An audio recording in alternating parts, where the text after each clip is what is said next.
जब कोई इंसान हद से ज्यादा डेस्परेट होकर किसी के पीछे भागने लगता है तो उसकी कोई वैल्यू नहीं रह जाती। इसलिए जब मुझे पता चला कि जिस स्कूल ब्यूटी ने मुझे 99 टाइम्स रिजेक्ट किया था उसे असल में मुझसे लव एट फर्स्ट साइट हुआ था, लेकिन सिर्फ इसलिए क्योंकि वो अपने पसंद के लड़के से चेस किए जाने वाले प्रोसेस को एंजॉय करना चाहती थी, उसने मुझे बार बार रिजेक्ट किया। ये जानने के बाद मैंने डिसाइड किया कि अब मैं उसे और भाव नहीं दूंगा और मैंने अपने प्रोफेसर को फॉरेन स्टडी एक्सचेंज प्रोग्राम के लिए अप्लाई कर दिया। जाने से पहले मैंने सोचा कि जो खत्म करना है उसे पूरी तरह खत्म कर देना चाहिए, इसलिए मैंने लिन कैन्यू की बर्थडे पार्टी में उससे सारे रिश्ते तोड़ने का प्लान बनाया। लेकिन जब मैं वहां पहुंचा तो बर्थडे पार्टी पहले ही शुरू हो चुकी थी और प्राइवेट रूम के अंदर से जानी पहचानी आवाजें आ रही। लिu चेंचाओ अभी तक लेट कैसे है? कहीं वो कोई सरप्राइज तो प्लान नहीं कर रहा? उसने पहले ही 99 टाइम्स प्रपोज कर दिया है और अब 100 टाइम होने वाला है। लिन कैन्यू, अब तो तुम्हें उसे हाँ कह देना चाहिए ना। हाँ बिल्कुल, तुम भी तो उसे पसंद करती हो। अगर तुमने इस बार भी अपने होने वाले बॉयफ्रेंड को रिजेक्ट किया तो हो सकता है वो सच में भाग जाए। उन लड़कियों की छेड़छाड़ सुनकर लिन कैन्यू बहुत कॉन्फिडेंट लग रही थी। लिu चेंचाओ मुझे बहुत पसंद करता है, वो कहीं नहीं भागेगा। जब वो नेक्स्ट टाइम प्रपोज करेगा तब मैं उसे हाँ कह दूंगी। उसका ये ओवर कॉन्फिडेंट टोन सुनकर मुझे बहुत अजीब लगा। अब कोई नेक्स्ट टाइम नहीं हो। लिन कैन्यू को चेस करने के इन 2 सालों में मैंने अपनी सारी सेल्फ रिस्पेक्ट छोड़ दी थी। मैंने बाकी स्टूडेंट्स के ताने और मजाक को इग्नोर किया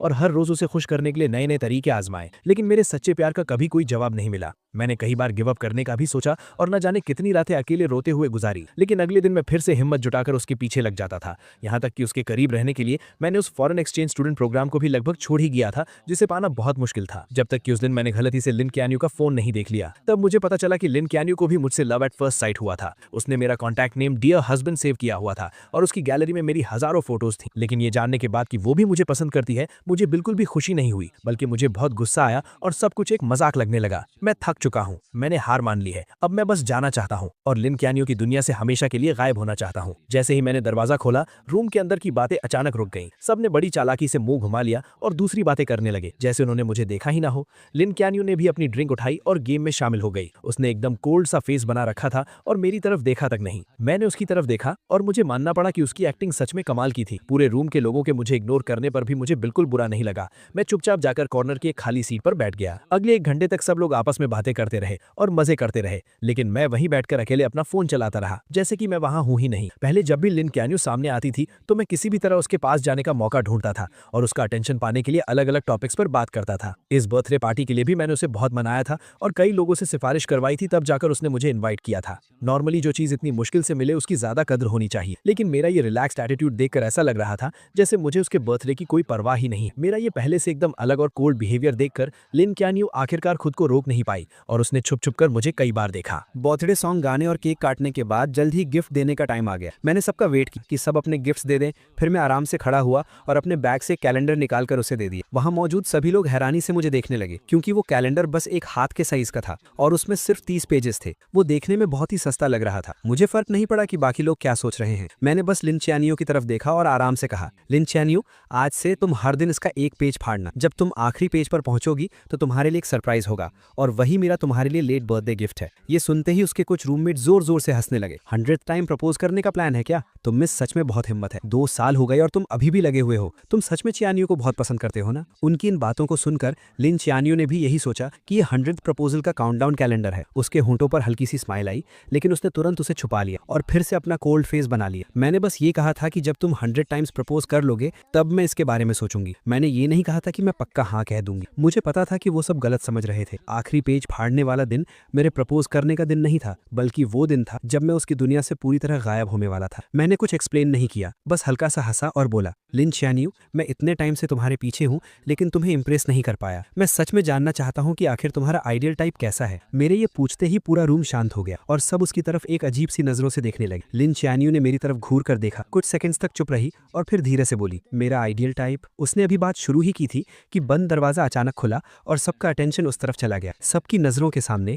जू यानशु एक बहुत ही ब्यूटीफुली पैक्ड बॉक्स लेकर अंदर आई। लिन चियानियो के चेहरे पर एक प्यारी सी स्माइल आ गई। Happy birthday चियानियो। लिन चियानियो की नजरें इस विश के साथ जू यानशु पर टिक गई। उसने अपनी उंगलियों से धीरे से टेबल को नॉक किया और अपनी अधूरी बात पूरी करते हुए बोली, मेरा आइडियल टाइप बेशक एक चेयरफुल और क्लीन लुक वाला हैंडसम गाय है। दरवाजे से अंदर आते ही ऐसी बातें सुनकर जू यानशु के चेहरे पर खुशी आ गई। वो जल्दी से उसके पास गई, अपना केयरफुली प्रिपेयर्ड गिफ्ट उसे दिया और उसे वहीं पर ओपन करने की जिद करने लगी। पल भर में ही सबका ध्यान भटक गया और किसी ने उस टॉपिक पर पर आगे बात नहीं की। उन दोनों को लोगों से घिरा हुआ देखकर मैंने कोई उदासी नहीं दिखाई, बल्कि मैं बहुत ही कामली वापस अपनी जगह पर जाकर बैठ गया। पूरी रात लिन चानियो जहां भी गई, जू यानशु हमेशा उसके साथ रही। वो दोनों हंस बोल रहे थे, एक दूसरे की ड्रिंक्स शेयर कर रहे थे और एक ही केक का पीस खा रहे थे। मैं चुपचाप उनकी ये क्लोजनेस देखता रहा और मेरे दिमाग में कई पुरानी यादें ताज़ा हो गई। हालांकि लिन चानियो किंगडा की स्कूल ब्यूटी है और उसके बहुत चाहने वाले हैं, लेकिन वो हमेशा लड़कों से दूर ही रहती है। उसका इकलौता एक्सेप्शन जू यानशु है, जिसके साथ वो बचपन से बड़ी हुई है। वो उसके बिखरे बालों को सेट करती है, क्लासेस में उसके साथ बैठती है और उसका बैग उठाती है और उसके लिए दूसरे कॉलेजेस की लड़कियों से बैट लगाकर compete करती है। उसकी ये सारी स्पेशल ट्रीटमेंट मेरे दिन में कांटों की तरह चुभती थी। लेकिन सच्चाई पता चलने वाले दिन मुझे समझ आया कि भले ही लिन चानियो और जू यानशु बचपन के दोस्त हों, लेकिन पहले वो इतने क्लोज नहीं थे। जू यानशु पूरा दिन लिन चानियो के पीछे घूमती थी, लेकिन उसने कभी उसे भाव नहीं दिया था। मेरी एंट्री के बाद ही उसने जानबूझकर मेरे सामने जू यानशु के साथ क्लोज होने का नाटक शुरू किया था, सिर्फ इसीलिए ताकि मुझे जेलस फील हो और मैं उसे चेज करने के लिए और ज्यादा मोटिवेट हूं। इसीलिए अब लिन चानियो को मेरे सामने ये सब नाटक देखकर मुझे सिर्फ हंसी आ रही थी। मैंने अपना ग्लास नीचे रखा, खड़ा हुआ और वॉशरूम चला गया। मैंने अपने चेहरे पर पानी के छींटे मारे, जिससे मुझे थोड़ा होश आया। मैंने अपने बैग से टिश्यू निकाला और चेहरे से पानी पोंछने लगा। मेरा चेहरा ढका हुआ था, इसलिए मुझे पता ही नहीं चला कि अचानक कोई मेरे पास आकर खड़ा हो गया। जब मैंने जू यानशु की वो अजीब सी ताने मारने वाली आवाज सुनी, तब मुझे एहसास हुआ कि कुछ गड़बड़ है। लोचेंजो, तुम इतने सालों से सिस्टर चियानियो के पीछे पड़े हो, लेकिन उसने कभी हाँ नहीं कहा, और तुम्हारी इतनी हिम्मत कि तुम बेशर्मों की तरह इस बर्थडे पार्टी में भी आ गए। मैं तुमसे रिक्वेस्ट करती हूँ, वो तुम्हें बिल्कुल पसंद नहीं करती। क्या तुम्हें थोड़ी भी सेल्फ रिस्पेक्ट नहीं है? तुम बस एक सस्ते डेस्परेट इंसान हो। उसकी बातें सुनकर मेरे चेहरे पर जरा सा भी गुस्सा नहीं। मैंने बस उसे कामली देखा और पूछा, क्या तुम्हारी बकवास खत्म हो गई? जू यानशु को मेरे ऐसे रिएक्शन की उम्मीद नहीं, इसलिए वो कुछ पल के लिए हैरान रह गई। बिल्कुल नहीं। क्या तुम्हें पता है कि पूरा स्कूल तुम्हारे बारे में क्या कहता है? 99 टाइम्स प्रपोज करने वाला डेस्परेट कुत्ता। आखिरकार तुम भी एक स्टूडेंट हो, क्या तुम्हें अपनी इज्जत की कोई परवाह नहीं है? कोई भी देखकर बता सकता है कि सिस्टर चियानियो मुझे पसंद करती है। तुम अपनी ये अंधी आंखें खोलकर क्यों नहीं देखते? उसका ये बदतमीजी भरा रवैया देखकर भी मुझे कोई फर्क नहीं पड़ा। मैंने बस अपनी नजरें उससे हटाकर उसके पीछे की तरफ कर ली और कहा, इससे पहले कि तुम और गालियां दो, अपने पीछे देख लो। मेरी नजर का पीछा करते हुए जू यानशु अजीब सा मुंह बनाकर पीछे मुड़ी और सामने दरवाजे के बाहर लिन चियानियो खड़ी थी। ऐसा लग रहा था कि वो काफी देर से वहां खड़ी थी और शायद उसने अभी अभी जो कुछ हुआ वो सब देख लिया था। ये सोचते ही जू यानशु अचानक घबरा गई। उसके चेहरे पर तुरंत वो बेचारी और मासूम सी एक्टिंग वापस आ गई और उसका सारा एटीट्यूड गायब हो गया। वो जल्दी से उसके पास गई, उसका हाथ पकड़ा और घबराते हुए एक्सप्लेन करने लगी, सिस्टर चियानियो, आपने जो देखा वैसा कुछ नहीं है। ये लूचेंजू था। पहले इसी ने मुझे परेशान किया, लेकिन लिन चियानियो को जैसे कोई फर्क नहीं पड़ा। उसने अपनी आंखों से जू यानशु को मुझे बेइज्जत करते देखा था, फिर भी उसने ऐसे बिहेव किया जैसे उसने कुछ देखा ही ना हो। उसने मेरी तरफ एक नजर देखा, फिर अपनी जैकेट उतारकर जू यानशु को पहना दी। बाहर बहुत हवा है, तुमने इतने कम कपड़े पहने हैं, कहीं तुम्हें ठंड न लग जाए। ये कहते हुए उसने उसका हाथ पकड़ा और वापस प्राइवेट रूम की तरफ मुड़ गए। जू यानशु ने भी इस रिएक्शन की उम्मीद नहीं की। ये देखकर कि लिन चियानियो को मेरे बेइज्जत होने से कोई फर्क नहीं पड़ा, जू यानशु का कॉन्फिडेंस और बढ़ गया। उसने बहुत प्राउडली पीछे मुड़कर मेरी तरफ देखा और मुझे एक मजाक उड़ाने वाली स्माइल दी। मेरा सिर नीचे था, इसलिए मैंने जू यानशु का वो ताना नहीं देखा। मैंने गीले टिश्यू को मोड़कर डस्टबिन में फेंका और मुड़कर सीढ़ियों से नीचे चला गया। सीढ़ियां एकदम शांत थी, सिर्फ मेरे कदमों की आवाज आ रही। उस अंधेरे में जो कुछ भी अभी हुआ वो मेरे दिमाग में घूमने लगा और मेरे होठों पर एक हल्की सी हंसी आ गई। जब वो जू यानशु को जैकेट पहना रही थी तो उसकी नजरें साफ तौर पर मुझ पर टिकी थी, जबकि उसके मुंह से जू यानशु की फिक्र वाले वर्ड्स निकल रहे थे। मुझे मानना पड़ेगा, उसकी एक्टिंग स्किल्स सच में कमाल। अगर मुझे उसके छुपे हुए इरादों के बारे में पहले से पता ना होता तो शायद मैं सच में उसके धोखे में आ जाता। बाहर जोरों की बारिश हो रही थी और कैब्स लगभग बंद हो चुकी थी। सब लोग बार के दरवाजे पर ही फंस गए थे। लिन चियानियो ने अपने फैमिली ड्राइवर को बुला लिया और कहा कि वो जू यानशु को घर छोड़ेगी। इतनी रात हो गई है, सब जा चुके हैं और लूचेंजू को अकेले यहाँ कैब का वेट करना अच्छा नहीं लगेगा ना। लिन चियानियो ने ड्राइवर से छाता लिया और बोली, उसके पास पैर है, वो खुद चला जाएगा। ये कहकर उसने मेरे रिएक्शन की परवाह किए बिना जू यानशु को लिया और कार में बैठ गए। बारिश में दूर जाती उस स्पोर्ट्स कार को देखकर मुझे कोई फर्क नहीं पड़ा। मैं अपनी कैब ऐप पर कैब ढूंढता रहा। ठंडी हवा में 2 घंटे से ज्यादा वेट करने के बाद जब बारिश थोड़ी रुकी तब आखिरकार एक ड्राइवर ने मेरी राइड एक्सेप्ट की। जब मैं घर पहुंचा तो रात के 2 बज चुके थे। मैं अपने दरवाजे पर गया, पासवर्ड डाला और जैसे ही दरवाजा खुला, सामने वाला दरवाजा भी खुला। आगे से जल्दी आया करो, तुम्हारे दरवाजा खोलने की आवाज बहुत तेज है, मेरी नींद खराब होती है। मैंने देखा कि उसने अभी तक अपने कपड़े भी चेंज नहीं किए थे। मुझे सब समझ आ गया और मैं मन ही मन हंसा। मैंने बस यूं ही बोला और सीधा मुड़कर अपने रूम में चला गया। मैंने लाइट्स ऑन की और दरवाजा बंद कर लिया। जब मैंने जूते चेंज कर लिए तब बाहर से दरवाजा जोर से बंद होने की आवाज आई। मैंने उस पर ध्यान नहीं दिया, अपने कपड़े उतारे, एसी ऑन किया और ब्लैंकेट ओढ़कर सोफा पर लेट गया। ये अपार्टमेंट मैंने 6 महीने पहले स्पेशली तब खरीदा था जब मुझे किसी से पता चला कि लिन चियानियो अपने हॉस्टल से बाहर शिफ्ट हो गई है। उसे चेस करने के लिए मैं भी यहाँ मूव हो गया और उसका नेबर बन गया। सुबह ब्रेकफास्ट देना, रात को गुड नाइट बोलना, हर रोज उससे मिलने के नए नए बहाने ढूंढना, ये सब मैं सिर्फ उसे उसे इम्प्रेस करने के लिए करता था, लेकिन मैं उसकी कितनी भी परवाह कर लूं, वो हमेशा मुझे इग्नोर ही करती थी। लेकिन जब मुझे उसके सीक्रेट के बारे में पता चला, तब मुझे समझ आया कि वो हमेशा बस इग्नोर करने का नाटक कर रही थी। जैसे आज रात वो बहुत पहले घर आ चुकी थी, उसने अपने कपड़े तक चेंज नहीं किए थे क्योंकि वो मेरी सेफ्टी को लेकर परेशान थी, इसलिए वो सोई नहीं। लेकिन मुझे देखते ही वो जानबूझकर उल्टी सीधी बातें करने लगी। मैं उसके इस मुंह पर कुछ और दिल में कुछ वाले नाटक से थक चुका था और अब मैं उसके इस नाटक का हिस्सा नहीं बनना चाहता था। मैंने अपना फोन निकाला, रियल एस्टेट ऐप ओपन किया और इस अपार्टमेंट की सेल लिस्टिंग डाल दी। क्योंकि मैंने जाने का फैसला कर लिया था, तो अब सब कुछ पूरी तरह से खत्म करना ही सही था। अगली सुबह एजेंट घर चेक करने आई। मैं नींद में उठा, दरवाजा खोला और उसे घर की सारी डिटेल्स बता दी। सब देखने के बाद मैं उसे बाहर छोड़ने ही वाला था कि सामने वाला दरवाजा खुल गया। लिन चियान्यू कार की कीज लेकर बाहर जा रही थी। मेरे साथ एक अनजान औरत को देखकर उसकी भौएं अचानक सिकुड़ गईं। ये कौन है? ये मेरी कजन सिस्टर है, कुछ सामान देने आई थी। मैंने बिना किसी झिझक के झूठ बोल दिया। मेरे पास खड़ी एजेंट हैरानी से मुझे देखने लगी, लेकिन वो बहुत प्रोफेशनल थी, इसलिए उसने मेरा झूठ पकड़ा नहीं और एक बहाना बनाकर वहां से चली गई। मैं वापस रूम में गया, कपड़े चेंज किए और स्कूल जाने का प्लान बनाया। लेकिन जैसे ही मैं मुड़ा, एलिवेटर के सामने कोई खड़ा था और रास्ता रोक रखा था। मैंने सिर उठाकर देखा तो वो लिन चियान्यू थी। मुझे थोड़ा अजीब लगा, क्या वो अभी बाहर नहीं जा रही थी? वो अभी तक गई क्यों नहीं? लिन चियान्यू ने मेरी आंखों में वो कंफ्यूजन देखा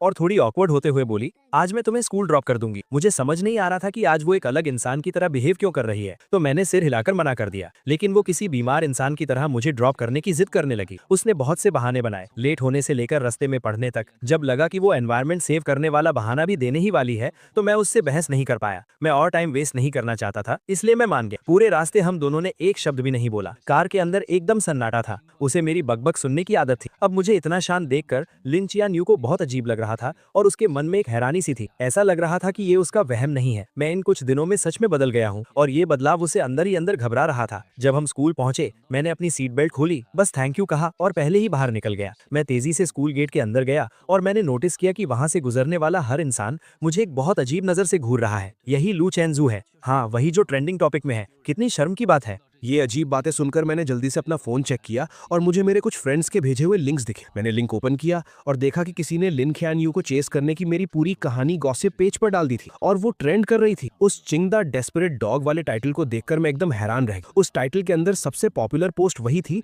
जिसमें मेरे लिन ख्यानयू को चेस करने के सारे किस्से डिटेल में लिखे थे। हर एक छोटी चीज लिखी हुई थी, यहाँ तक कि मेरे लव लेटर्स का कॉन्टेंट भी पब्लिक कर दिया गया था। दूर से मैंने देखा कि स्कूल नोटिस बोर्ड के सामने बहुत सारे लोग जमा। उस बोर्ड पर मेरे लिखे हुए लव लेटर्स चिपकाए गए और वो भीड़ उन पर हंसते हुए मजाक उड़ा रही। अरे बाप रे, तुम्हारी आंखों में डूब जाना कितना क्रिंजी है। 99 लव लेटर्स, ये लव स्ट्रक लोग कितने डरावने होते हैं। क्या ये चिंगदा का नंबर 1 जीनियस नहीं है? ये इतना डेस्परेट कैसे हो सकता है? ये बेइज्जती भरे ताने सुनकर मेरा दिल बैठ। मैं सीधा भीड़ के बीच घुसा और एक एक करके सारे लेटर्स फाड़ने लगा। जब मैं आखिरी लेटर फाड़ रहा था, तभी मेरे कानों में जू यानशु की तीखी और कड़वी आवाज, सिस्टर ख्यान्यू, लू चेंजू ने आपको इतनी बार प्रपोज किया है, आपको उसके लिए कितनी फीलिंग्स हैं? लिन ख्यान्यू की आवाज हमेशा की तरह एकदम ठंडी थी। उसने सिर्फ एक शब्द, जीरो। दोनों मेन कैरेक्टर्स को मौके पर देखकर और मुझे सरेआम इस तरह बेइज्जत होते हुए देखकर भीड़ की हंसी और भी तेज और बेकाबू हो गई। कुछ तमाशा देखने वालों ने जानबूझकर मुझे ताना मारते हुए पूछा, लू चेंजू, तुमने 99 टाइम्स प्रपोज किया और बदले में तुम्हें जीरो मिला, क्या तुम्हें और मेहनत नहीं करनी चाहिए? तुम्हारा नेक्स्ट प्रपोजल कब होने वाला है? हम सब भी देखने आएंगे और तुम्हें कुछ टिप्स भी देंगे, कैसा रहेगा?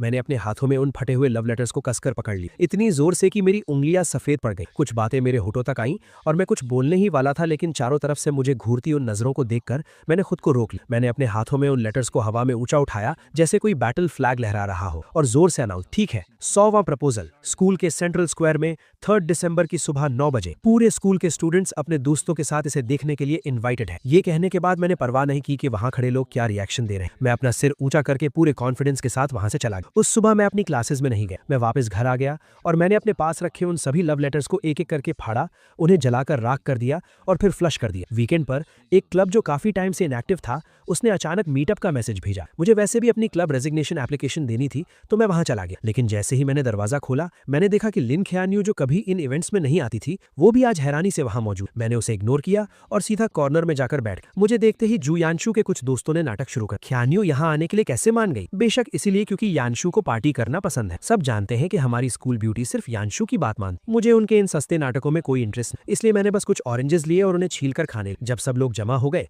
तो प्रेसिडेंट ने गेम शुरू करने की अनाउंसमेंट। मुझे कोई इंटरेस्ट नहीं था, लेकिन मुझे जबरदस्ती खींचा गया और मुझे बिना मन के इस बोरिंग ट्रूथ और डेयर गेम को खेलना पड़ा। 7-8 राउंड्स के बाद आखिरकार लिन खैन यू हार गई। सब लोग एक्साइटमेंट भी चिल्लाने लगे। लिन स्कूल ब्यूटी को डेयर मिला है, कमरे में मौजूद किसी भी ऑपोजिट जेंडर को 3 मिनट तक किस करना। जल्दी बताओ स्कूल ब्यूटी ये डेयर पूरा करने के लिए किसे सिलेक्ट कर। मुझे पता था कि वो मुझे नहीं चुनेगी और मुझे फर्क भी नहीं पड़ता था कि वो किसे चुनती। मैं बस अपना सिर नीचे किए अपने हाथ में रखे डाइस के साथ खेलता रहा और बिल्कुल मेरी उम्मीद के मुताबिक लिन ख्यान यू ने जू यानशु को चुना। लेकिन उसने एक शर्त रखी कि कमरे की सारी लाइट्स बंद कर दी जाएं। कमरे में घुप अंधेरा था और सिर्फ सांसों की आवाजें सुनाई दे रही। 3 मिनट बाद लाइट्स ऑन हो। लिन क्यान्यू आकर अपनी जगह बैठ गई, लेकिन जोयांशु वहीं खड़ी हैरान थी और उसका चेहरा उतरा हुआ था क्योंकि लिन क्यान्यू ने उसे किस नहीं किया था। मैंने बस एक नजर उसकी तरफ देखा, तभी प्रेसिडेंट ने नेक्स्ट राउंड शुरू करने को कहा। मैंने अपने हाथ की 3 डाइस बिना सोचे समझे फेंक दी। बदकिस्मती से तीनों डाइस पर 1 आया, जो सबसे लोवेस्ट स्कोर था। मैंने बिना कुछ कहे कार्ड्स के पाइल से एक कार्ड निकाला और वो वही सेम डेयर था, बिल्कुल सेम पनिशमेंट। पल भर में कमरे के सभी लोग एक्साइट हो गए और उनकी नजरें मेरे,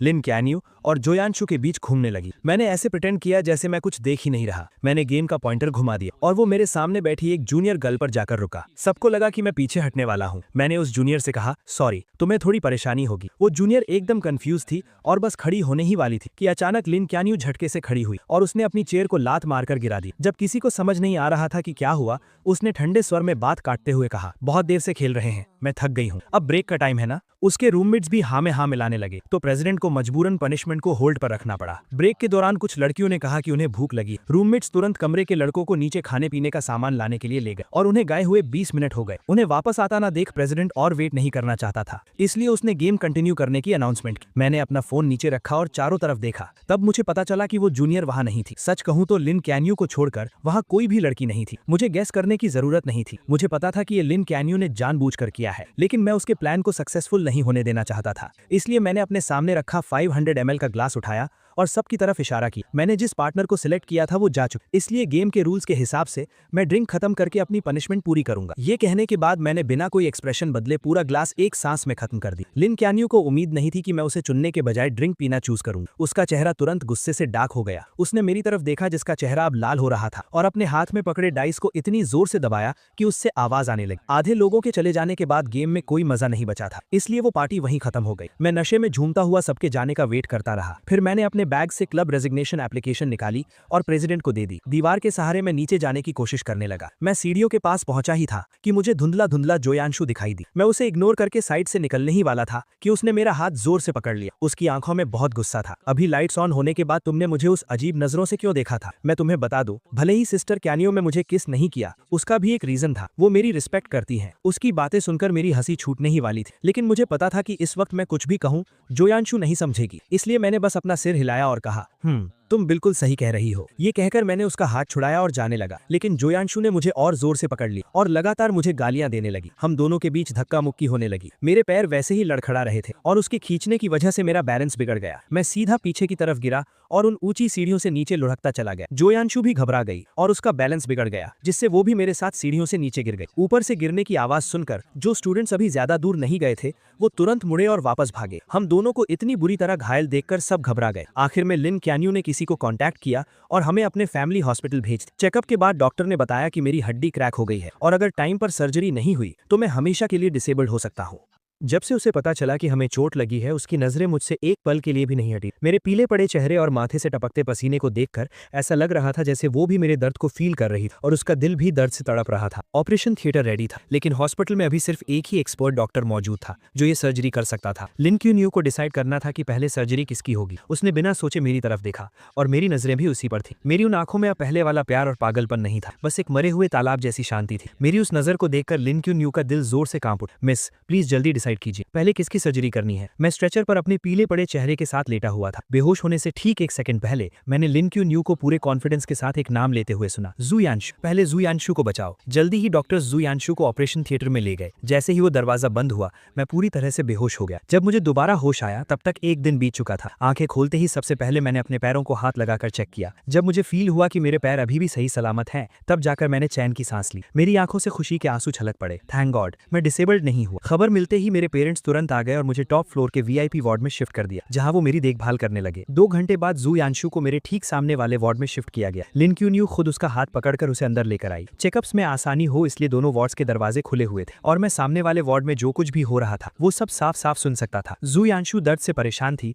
तो लिन क्यून्यू को अलग अलग बातों से उसका ध्यान भटकाने की कोशिश कर रही थी। हॉस्पिटल का खाना उसे पसंद नहीं आ रहा था तो लिन क्यून्यू खुद घर जाकर उसके लिए लाइट और हेल्दी खाना बनाकर लाई। वार्ड में खाली बैठे उसे बोर फील हो रहा था तो लिन क्यून्यू उसके टाइम पास के लिए अलग अलग मजेदार चीजें लेकर आई। इन 10 दिनों में वो दोनों इतने क्लोज हो गए कि नर्सेस भी गॉसिप करने लगी कि क्या हॉस्पिटल के डायरेक्टर को उनका होने वाला दामाद मिल गया है। मैं चुपचाप ये सब सुनता रहा और मैंने कोई दखल नहीं दिया, लेकिन मुझे अच्छे से पता था कि लिन क्यून्यू ये सब नाटक सिर्फ मुझे दिखाने के लिए कर रही है। आखिरकार मैंने इस वार्ड का दरवाजा सैकड़ों बार बंद किया था, लेकिन हर बार दरवाजा बंद होते ही कोई नर्स चेकअप के लिए आ जाती। ये कोई इत्तेफाक तो बिल्कुल नहीं। डिस्चार्ज वाले दिन मुझे बेसमेंट पार्किंग में वो दोनों फिर मिल गए। मुझे आता देख लिन क्यून्यू ने व्हील चेयर पर बैठी जू यांशु को उठाया और कार में बिठा दिया। लू चेंजो, मैंने सुना है तुम क्यून्यू के घर के सामने ही रहते हो, चलो हम तुम्हें ड्रॉप कर देते हैं। मैं उनसे कोई बात नहीं करना चाहता था तो मैंने बिना सिर उठाए सीधा अपनी कैब में बैठ गया। जब कैब मेरे अपार्टमेंट के नीचे पहुंची मैंने अपने पेरेंट्स की हेल्प लेने से मना कर दिया और अपनी क्रचेस के सहारे अकेले ही घर चला गया। एलिवेटर बेसमेंट 1 से फर्स्ट फ्लोर पर आई। लिन क्यून्यू जिसे जू यांशु को घर छोड़ने जाना था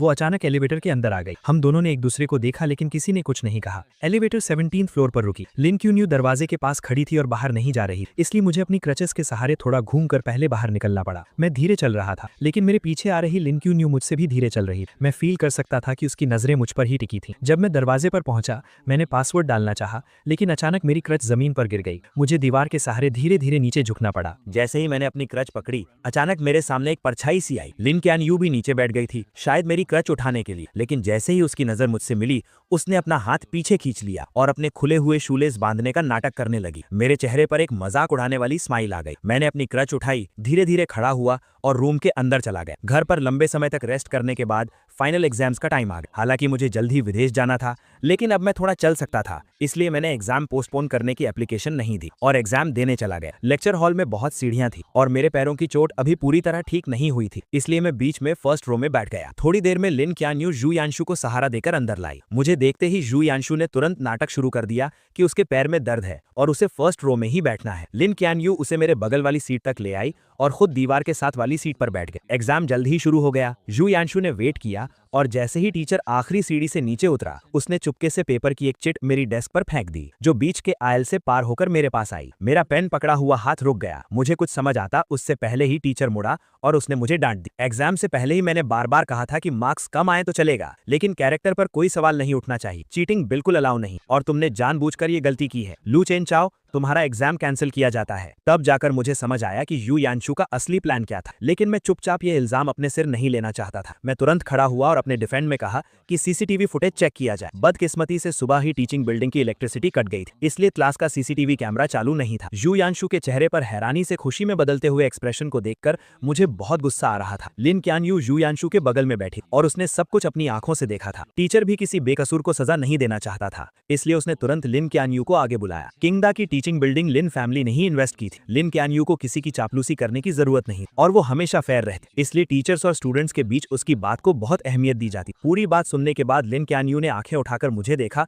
और फिर बहुत ही कामनेस के साथ बोली, जिसने चीटिंग की वो यू यांशु नहीं है। उसके ये कहते ही मेरे ऊपर लगा इल्जाम पक्का हो। लू चेन चाओ, अब तुम्हारे पास क्या बहाना है? तुमने चीटिंग की, उसे एक्सेप्ट भी नहीं कर रहे और उल्टे अपनी क्लासमेट पर इल्जाम लगा रहे हो। तुम सच में सुधरने वाले नहीं। तुम्हारे पिछले मार्क्स भी कहीं चीटिंग से तो नहीं आए थे? कुछ भी हो जाए इस बार मैं इसे पूरे स्कूल में अनाउंस करके तुम्हें पनिश करूंगा। मैं अपनी जगह पर ही खड़ा रह गया। मुझे ऐसा लगा जैसे मैं किसी बर्फ की खाई में गिर गया। मुझे लगा था कि सही और गलत के बीच फैसले के वक्त लिन क्यान यू हमेशा अपने प्रिंसिपल्स को फॉलो करेगी, इसलिए मैंने उसका नाम लिया। लेकिन मुझे बिल्कुल उम्मीद नहीं थी कि सब कुछ अपनी आंखों से देखने के बावजूद वो यू यांशु को बचाने के लिए झूठ बोलेगी। अब मैं कितनी भी सफाई दे दूं सब बेकार था। मैंने लिन क्यान यू को गहरी नजरों से देखा और बिना एक शब्द कहे वहां से चला गया। मेरी उन लाल आंखों को देखकर लिन क्यान यू अचानक घबरा गई। वो बिना सोचे मेरे पीछे आई और मेरा रास्ता रोक। लू चेन चाओ, मुझे पता है इस मामले में गलती यांशु की थी, लेकिन वो बहुत सेंसिटिव है। मैं नहीं चाहती कि लोग उसके बारे में बातें बनाएं। उसने मुझे एक बार भी सॉरी नहीं कहा, बस यू यांशु को डिफेंड करने में लगी हुई थी। मुझे तो शक होने लगा था कि उस दिन जो फोटोज मैंने देखी थी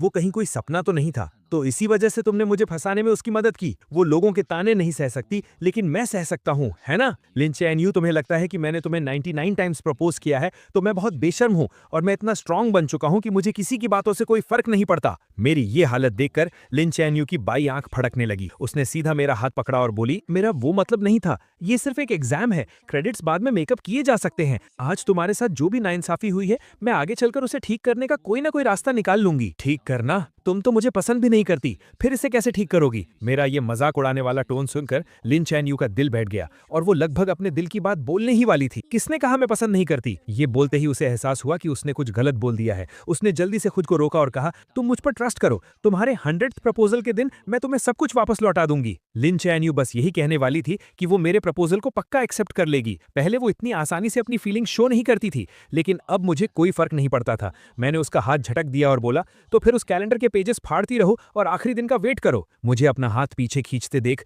लिन चैन यू भी हैरान रह गई और आखिरकार उसकी आवाज थोड़ी सॉफ्ट हो गई। ठीक है, सिर्फ 3 दिन बचे हैं, मैं तुम्हें जरूर एक सेटिस्फैक्टरी जवाब दूंगी। मेरे जाने से 3 दिन पहले वो अपार्टमेंट जो मैंने सेल के लिए डाला था वो बिक गया। एजेंट कॉन्ट्रैक्ट लेकर आई और मैंने तुरंत साइन कर दिया। मैं 3 दिन बाद शिफ्ट हो जाऊंगा। इन कुछ दिनों में मैं घर का सारा सामान साफ कर दूंगा और नया ओनर तब यहाँ आ सकेगा। एजेंट ने डेट्स नोट की और मैं उसे एलिवेटर तक छोड़ने गया। दरवाजा खुलते ही लिन चैन यू 2 बैग्स लिए बाहर आई। उसने कुछ देर तक एजेंट को घूर कर देखा और फिर बहुत पोलाइटली कहा, गुड मॉर्निंग। एजेंट ने भी हैरानी में रिप्लाई किया, गुड मॉर्निंग। एलिवेटर के नीचे जाने के बाद मैं मुड़कर अपने रूम में जाने ही वाला था कि अचानक लिन चैन यू ने मुझे रोक लिया और अपने हाथ में पकड़ा एक बैग मेरी तरफ बढ़ा दिया। मैं बस वहां से गुजर रही थी, मैंने ये थोड़ा ज्यादा ले लिया है और मैं इसे खत्म नहीं कर पाऊंगी, क्या तुम थोड़ा ट्राई करना चाहोगे? मैंने उस बैग की तरफ एक नजर डाली। वो मेरे फेवरेट ड्राई फ्रूट्स थे। ये शॉप ईस्ट साइड में थी, जहां आने जाने में 2 घंटे लगते थे और वहां 1 घंटे की लाइन में लगना पड़ता था। वो स्पेशली मेरे फेवरेट स्नैक्स खरीदने गई थी और फिर उसे मुझे देने का बहाना ढूंढ लाई। मैंने बिना कुछ कहे वो बैग ले लिया,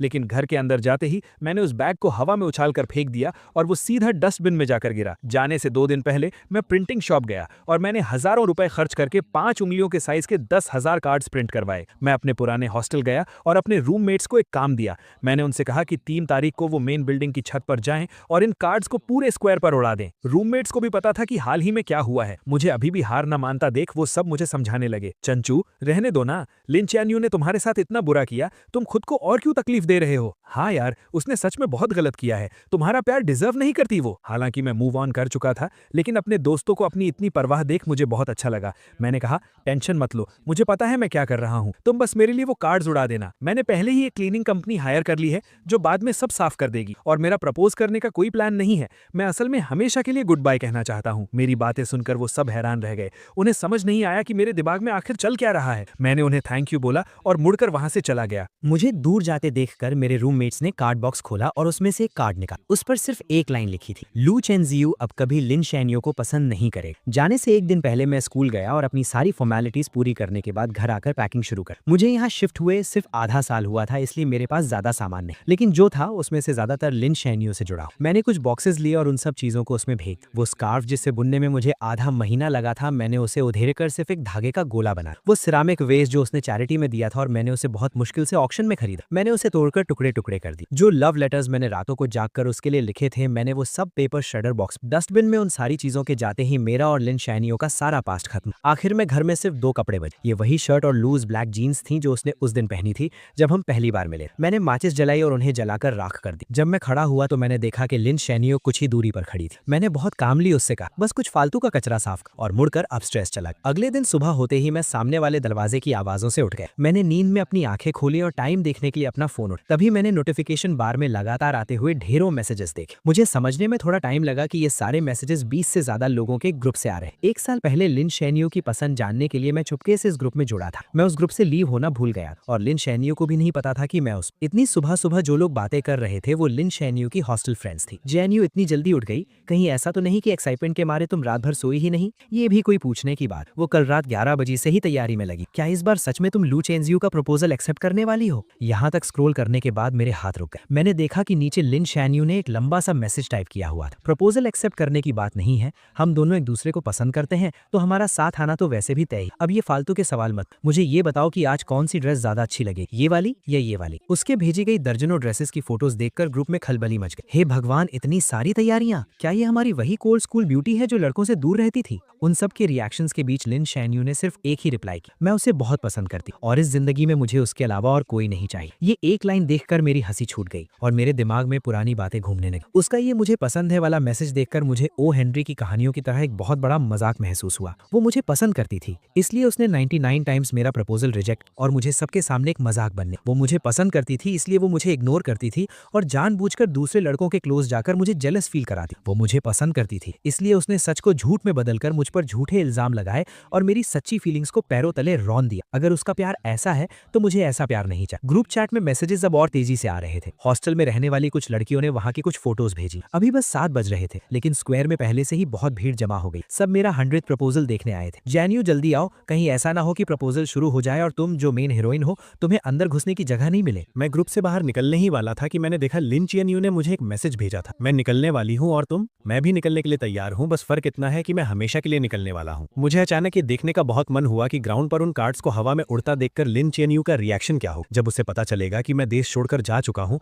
तो उसे कैसा फील होगा। लेकिन अफसोस, मैं वो सब नहीं देख पाऊंगा। आज के बाद लिन चियन से मेरा कोई लेना देना नहीं है। मैंने आराम से अपनी पैकिंग खत्म की, मुड़कर उस खाली रूम को देखा और फिर अपना फोन निकालकर लिन चियन के सारे नंबर्स और अकाउंट्स ब्लॉक कर दिए। ये सब करने के बाद मुझे इतनी शांति मिली जो मैंने पहले कभी फील नहीं की थी। मैंने अपना सूटकेस उठाया, मुड़कर दरवाजे से बाहर निकला और अपनी एक नई और बेहतरीन जिंदगी की तरफ कदम बढ़ा। 9 बजने में अभी 5 मिनट बाकी। स्क्वायर में इतनी भीड़ थी कि पैर रखने की भी जगह नहीं। यहाँ तक कि सिक्योरिटी गार्ड्स को भी ऑर्डर मेंटेन करने के लिए आना पड़ा। नीचे इतने सारे लोगों की भीड़ को देखकर मेरे रूममेट्स हैरान रह गए और खुशी से बातें करने लगे। इतने सारे लोग, इसका मतलब है जो भी होने वाला है वो तुरंत पूरे स्कूल में फैल जाएगा। ये अच्छा ही है, वरना चैन झुके जाने के बाद भी लोग पीठ पीछे उसके बारे में बातें करते रहेंगे। वो आपस में बातें कर ही रहे थे कि टाइम हो गया। 8:59 हो गए हैं। चैनझू पहुंच चुका होगा। जल्दी करो, जो कार्ड्स फेंकने वाले हैं और जो फोटोज क्लिक करने वाले हैं सब रेडी हो जाओ। हमें चैनझू के फ्लाइट में बैठने से पहले उसे ये नजारा जरूर दिखाना है। उनकी बात खत्म होते ही 9 बजे का अलार्म बज उठा। 2 लड़के राइट और लेफ्ट साइड में अपनी पोजीशन पर खड़े हो गए और विंडो पर रखे उन कार्ड्स के ढेरों को हवा में उड़ा दी। पल भर में ही वो सफेद कार्ड 16th फ्लोर की छत से हवा में तैरते हुए नीचे गिरने लगे। स्क्वायर में खड़े किसी कमजोर नजर वाले स्टूडेंट ने चिल्लाकर कहा, देखो स्नो गिर रही है, और सबने अपना सिर ऊपर उठा लिया। जैसे ही वो कार्ड्स नीचे गिरने वाले थे,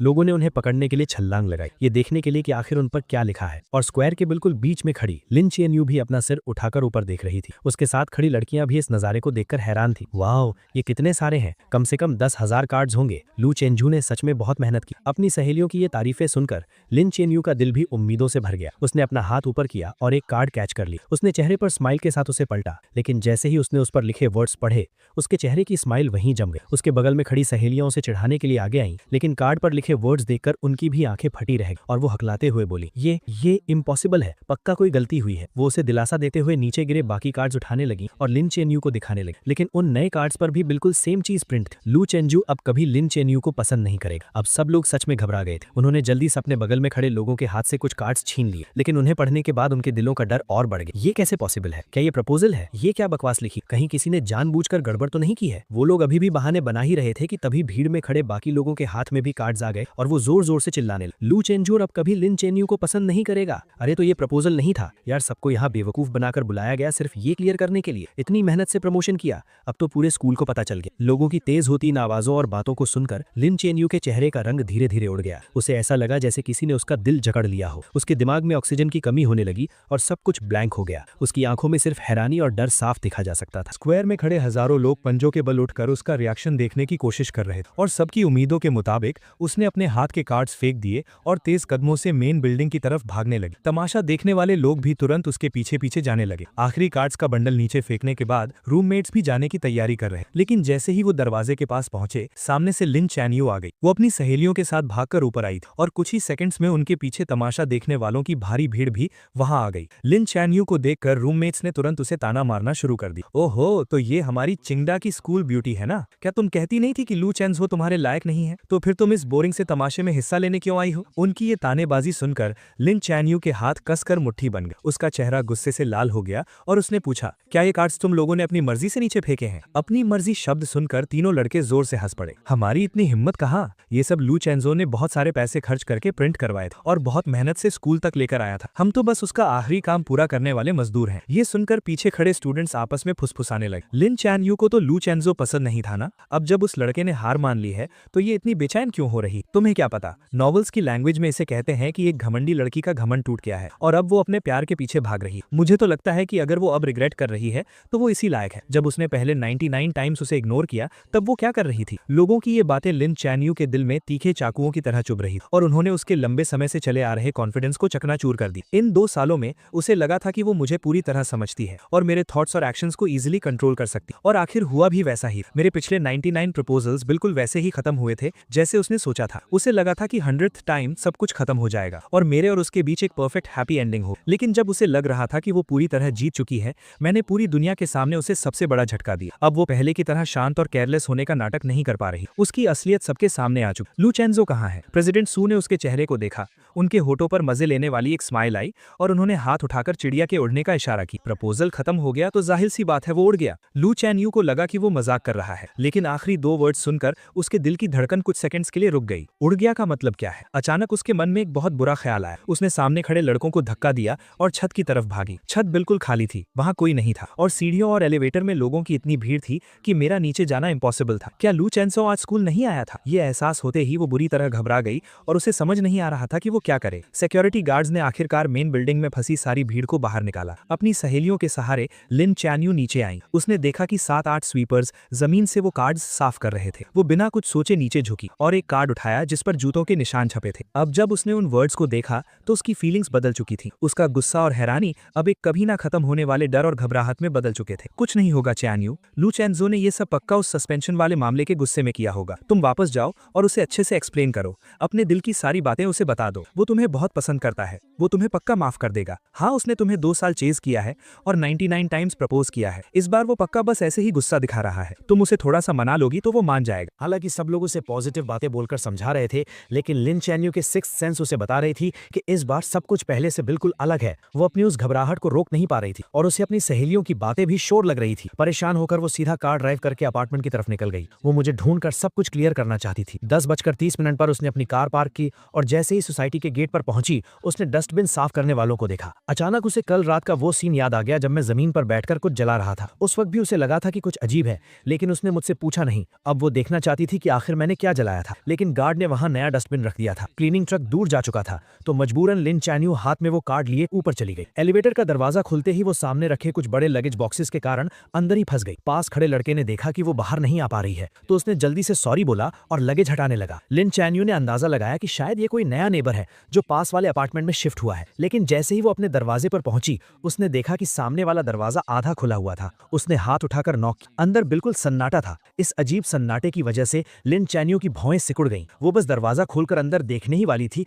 कि पीछे से एक लड़के की आवाज आई, हेलो, मैं 1705 का नया ओनर हूं, अभी शिफ्ट हुआ हूं, प्लीज मेरा ख्याल रखिएगा। 1705 सुनकर लिन चैन यू ने बिना सोचे दरवाजे की नेम प्लेट पर देखा। अगले ही पल वो एक मूर्ति की तरह वहीं जम गई। वो लड़का अपना लगेज लाते हुए बहुत एक्साइटमेंट के साथ अपना इंट्रोडक्शन दे रहा था, लेकिन लिन चैन यू ने उसकी एक बात नहीं सुनी। वो अचानक मुड़ी और उसकी नजरें उसके लेफ्ट साइड वाले दरवाजे पर टिक गई। 1705 का डोर नंबर, 1705 का नया ओनर, तो पुराना ओनर कहाँ गया? एजेंट ने बताया कि वो आज सुबह ही शिफ्ट हो गए। क्या आप उन्हें जानती हैं? क्या आप मुझे उनका कॉन्टैक्ट नंबर दे सकती हैं? ऐसा लग रहा था कि उन्हें जाने की बहुत जल्दी थी। उन्होंने इस अपार्टमेंट का प्राइस बहुत कम रखा था तो मैंने जल्दी से इसे खरीद लिया। मैं उन्हें एक बार थैंक यू बोलना चाहता था। इन कुछ शब्दों ने लिन चैन यू का दिमाग सुन कर दिया। काफी देर तक वहीं खड़े रहने के बाद उसे अचानक होश आया। वो साइड हुई और उसने उस आधे खुले दरवाजे को धक्का देकर खोल दिया। रूम पूरी तरह खाली था। कुछ फर्नीचर को छोड़कर वहां कोई भी पर्सनल चीज नहीं थी। वो कमरा एक नए घर की तरह एकदम साफ था। उस लड़के ने लिन चैन यू के पीले पड़ते चेहरे पर ध्यान नहीं दिया और अभी भी दांत दिखाते हुए हंस रहा था। साफ है ना? एजेंट ने बताया कि उस भाई ने 3 दिन तक सफाई की क्योंकि सारा सामान ले जाना मुश्किल था तो उसने बहुत सी चीजें फेंक भी दी। लिन चैन यू को याद ही नहीं था कि वो अपने घर वापस कैसे पहुंच। जब उसे होश आया तो उसने खुद को दरवाजे के पास जमीन पर गिरा हुआ पाया। उसके पैरों में कोई जान नहीं बची थी और वो पूरी पसीने में भीगी हुई थी जैसे अभी अभी पानी से निकाली गई हो। उसने अपना फोन निकाला, वी चैट पर मेरी प्रोफाइल ओपन की और कांपते हाथों से कुछ वर्ड्स टाइप किए। तुम यहाँ से शिफ्ट क्यों हो गए? जैसे ही उसने सेंड बटन दबाया स्क्रीन पर एक लाल निशान आ गया। उस लाल निशान को देखकर उसकी आंखें कुछ सेकंड्स के लिए वहीं टिक गईं। फिर भी उसे यकीन नहीं हुआ तो उसने कुछ और मैसेजेस सेंड किए, लेकिन हर बार वही सेम फेल्ड मैसेज की वार्निंग आई। फोन की स्क्रीन को देखकर उसे ऐसा लगा जैसे किसी ने उसका गला घोंट दिया हो और उसकी सांस रुकने लगी। जैसे ही उसकी सांस रुकने वाली थी फोन बजा। उसने अपना हाथ हटाया और फोन उठाया। तभी उसे अपनी रूममेट की घबराई हुई आवाज सुनाई दी, चियन चिएनयू, गड़बड़ हो गई। लू चेंजू इटली चला गया है। मैंने अभी अभी नोटिस बोर्ड पर एक्सचेंज स्टूडेंट लिस्ट में उसका नाम देखा है। ये बात लिन चिएनयू के दिल में किसी बिजली की तरह गिरी और एक तूफान ले आई। उसने कैबिनेट पकड़कर खड़े होने की कोशिश की, लेकिन उसके सुन्न पड़े पैर उसका साथ नहीं दे रहे थे। वो सीधे सिर के बल जमीन पर गिर पड़ी और उसका माथा दीवार के कोने से जोर से टकराया। वहां एक गहरा घाव हो गया और खून तेजी से बहने लगा। पास गिरे फोन से घबराई हुई आवाजें आ रही। तुम्हें क्या हुआ है? हम अभी आ रहे हैं। लिन चिएनयू के पास अब इन बातों को समझने का टाइम नहीं था। उसने अपना हाथ उठाकर अपने घाव को दबाया। उसे ऐसा लग रहा था जैसे उसके दिमाग को चींटियां कुतर रही हों। वो नसों का दर्द बर्दाश्त से बाहर था। वो सिकुड़कर गोल हो गई और उसके गले से दर्द भरी कराह निकलने लगी। उसकी आंखों के सामने अंधेरा छा गया। पूरी तरह बेहोश होने से पहले उसके दिमाग में बस वही एक लाइन चल रही थी जिसे उसने आज ना जाने कितनी बार पढ़ा था और जो उसके दिल पर छप चुकी थी। लू चेंजू अब कभी लिन चिएनयू को पसंद नहीं करेगा। लिन चिएनयू को बहुत गहरी चोट आई थी। किस्मत से उसकी जान बच गई, लेकिन उसे आईसीयू में एडमिट करना पड़ा। जब उसे होश आया तो उसे पता चला कि 3 दिन बीत चुके हैं। उसकी सहेलियों ने उसके बेड के पास खड़े होकर चैन की सांस ली और फिर उसे बताने लगी कि उसके बेहोश रहने के दौरान क्या क्या हुआ था। जो खबर उन्हें मिली थी उसके हिसाब से लू चेंजू 3 दिन पहले ही इटली पहुंच चुका था, लेकिन अभी तक उसके एडमिशन की फॉर्मेलिटीज पूरी नहीं हुई थी। सुना है कि लिस्ट पब्लिक होने के बाद किसी ने स्कूल में उसकी कंप्लेन कर दी कि उसने अभी कुछ टाइम पहले एग्जाम में चीटिंग की थी, इसलिए उसका एक्सचेंज प्रोग्राम कैंसिल कर देना चाहिए। अगर उसका प्रोग्राम कैंसिल हो गया तो उसे पक्का वापस आना पड़ेगा। चिएनयू, तुम टेंशन मत लो, वो कहीं भाग नहीं सकता। लिन चिएनयू का दिल जोर से धड़कने लगा और उसकी आंखें फटी की फटी रह गईं। वो अभी इस शॉकिंग न्यूज से बाहर भी नहीं आ पाई थी कि दरवाजे पर नॉक हुआ। एक रूममेट भागकर दरवाजा खोलने गई और बाकी तीनों हैरानी से देखने लगी। उन्होंने देखा कि फेमस प्रोफेसर जांग बहुत गुस्से में अंदर आए। उन्होंने बेड पर लेटी लिन चिएनयू की तरफ एक नजर देखा। उनका वो बिना कुछ कहे डराने वाला ऑरा ऐसा था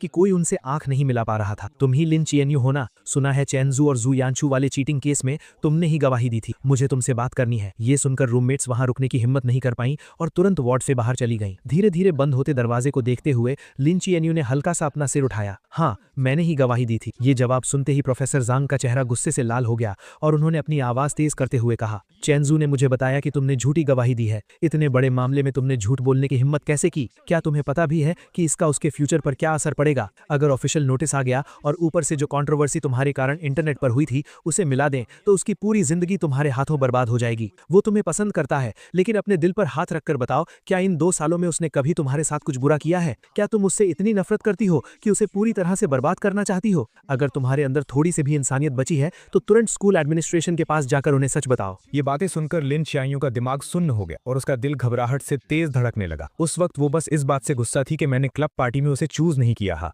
वो बस मुझे माफी मांगने पर मजबूर करना चाहती थी, इसलिए उसने टीचर जाओ से झूठ बोला था। उसने कभी सपने में भी नहीं सोचा था कि इसके इतने बड़े कॉन्सिक्वेंसेस हों। उसने अपने माथे की चोट की परवाह किए बिना स्ट्रगल करके उठने की कोशिश की ताकि वो प्रोफेसर जैंग के साथ स्कूल जाकर सच बता सके। जैसे ही वो दोनों वार्ड से बाहर निकले, हॉस्पिटल स्टाफ ने उन्हें रोक लिया। डॉक्टर्स उसे जाने नहीं देना चाहते थे और उसे समझाने लगे, लेकिन उसने किसी की एक नहीं सुनी और स्कूल जाने की जिद पकड़ ली। प्रोफेसर जैंग ने पहले ही डिसिप्लिनरी कमेटी के हेड को कांटेक्ट कर लिया था। लिन चिएनयू ने डिजाइन कॉलेज के डीन और टीचर जाओ के सामने मान लिया कि चीटिंग जो यानचू ने की थी। जो यानचू को बिल्कुल उम्मीद नहीं थी कि वो अचानक ऐसे पलट जाएगी। वो तुरंत घबरा गई और रोते हुए बोलने लगी कि उसने कुछ नहीं किया। टीचर जाओ को भी उम्मीद नहीं थी कि वो अपनी गवाही ऐसे बदल देगी, इसलिए उन्हें समझ नहीं आ रहा था कि वो किस पर ट्रस्ट करें। लिन चिएनयू ने एकदम कोल्ड फेस के साथ अपना फोन अनलॉक किया और एक फोटो निकाली। ये एक लेटर है जो यानचू ने पहले मुझे अपने हाथों से लिखा था। थोड़ी देर में मेरे फैमिली मेंबर्स इसका ओरिजिनल डॉक्यूमेंट लेकर आ जाएंगे। आप इस लेटर की हैंडराइटिंग और उस चीट शीट की हैंडराइटिंग मैच कर सकते हैं। ये सुनकर यानचू फूट फूट कर रोने लगी। चिएनयू, मैं यानचू हूँ।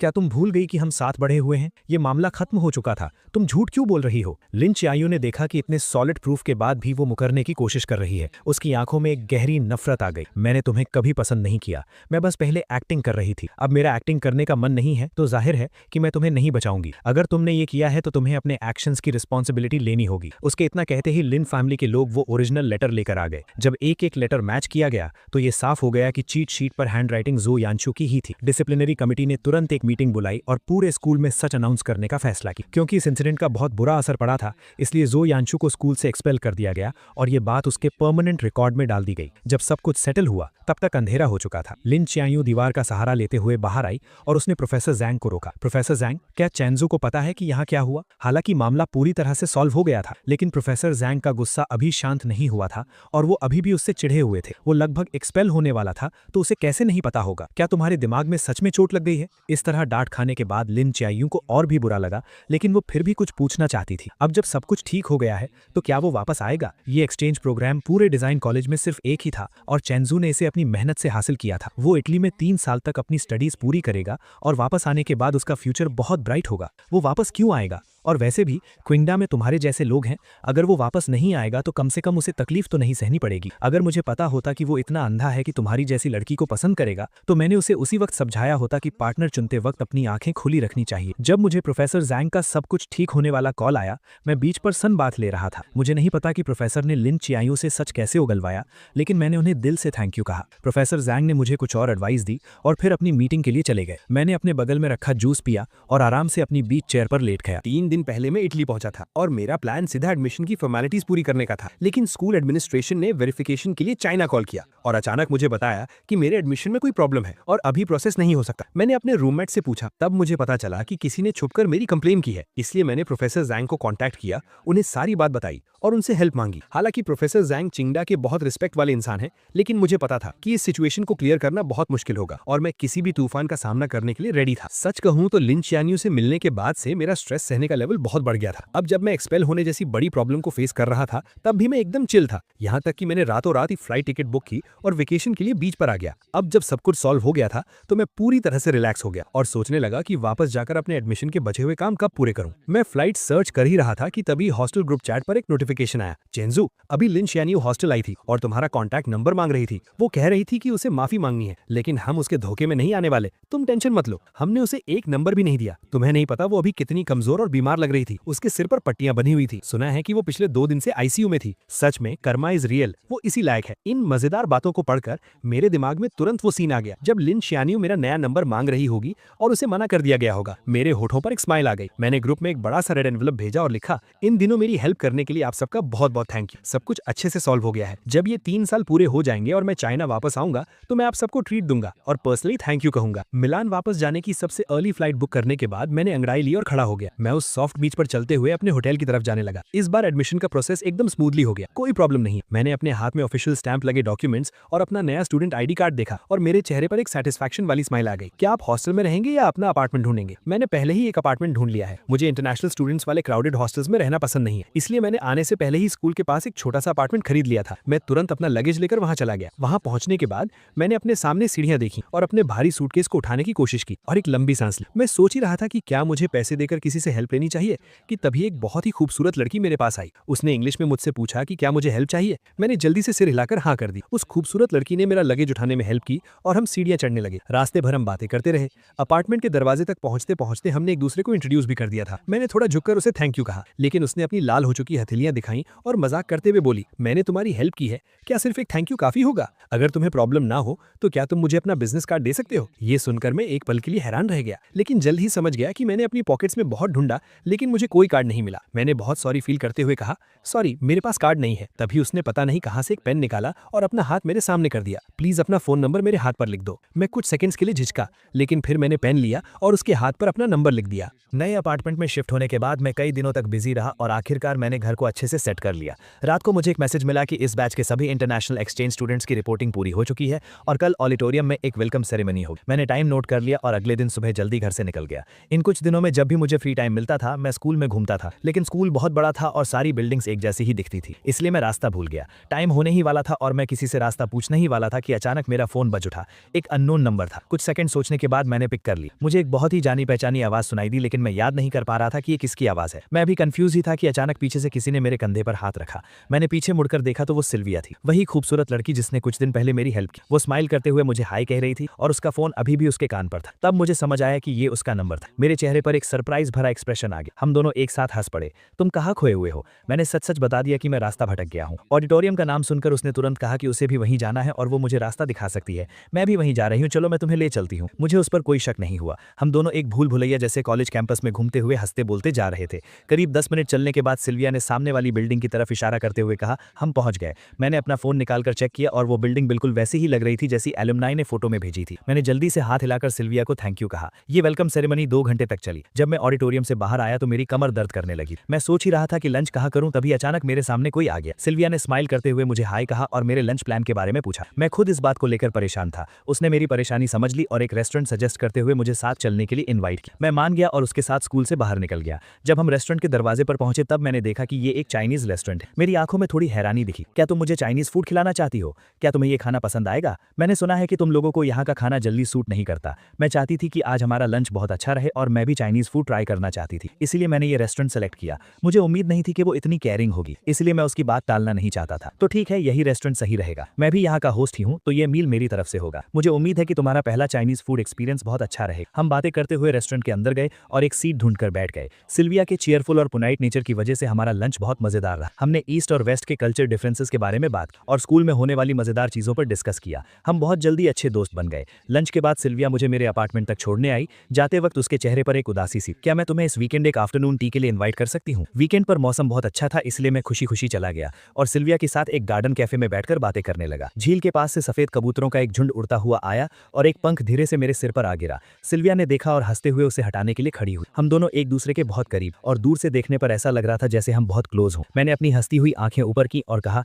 Thank you. मैंने जैसे ही ये कहा मेरी नजर अचानक बाईं तरफ गई और मेरी आंखें वहीं जम गई। वो औरत जो दरवाजे पर खड़ी थी, जिसके माथे पर पट्टी बंधी थी और जिसका चेहरा बिल्कुल उतरा हुआ था, वो मुझे लिन कियान यू जैसी क्यों लग रही थी? मैं उसे ध्यान से देख भी नहीं पाया था कि वो औरत गुस्से से मेरी तरफ आने लगी। उसने अपनी खून से लाल हो चुकी आंखों से नीचे रखे टेस्टी केक्स को देखा और उसकी नजरें हम दोनों के बीच घूमने लगी। ये कौन है? ये जानी पहचानी आवाज सुनकर मुझे पक्का हो गया कि ये लिन कियान यू ही है। मुझे नहीं पता था कि उसे कैसे पता चला कि मैं यहाँ हूँ, लेकिन मुझे उसे देखकर कोई हैरानी नहीं हुई। मुझे पता था कि एक न एक दिन वो मेरे पीछे इटली जरूर आएगी। आखिरकार लिन कियान यू की नजरों में मैं उसका एक ऐसा शिकार था जिसे वो आसानी से पकड़ सकती थी। वो मुझे अपनी नजरों से दूर भागने नहीं दे सकती थी। मैं उसे दोबारा फेस करने के लिए पहले से ही तैयार था, इसलिए उसके इतने बुरे बर्ताव के बाद भी मैं एकदम शांत। मेरी नई दोस्त है, कोई काम है क्या? दोस्त? कैसी दोस्त? तुम्हारी गर्लफ्रेंड है ना? आखिरी कुछ शब्द लिन कियान यू ने दांत पीसते हुए कहे। उसने कभी सपने में भी नहीं सोचा था कि वो इतनी बुरी चोट के साथ हजारों मील दूर मुझे सब कुछ सच बताने आएगी और मुझे किसी और लड़की के साथ डेट करते हुए देखेगी। तुम्हें विदेश आए हुए कुछ ही दिन हुए हैं और तुमने नई लड़की ढूंढ ली। क्या तुम वो नहीं हो जिसने 2 साल तक मुझे प्यार किया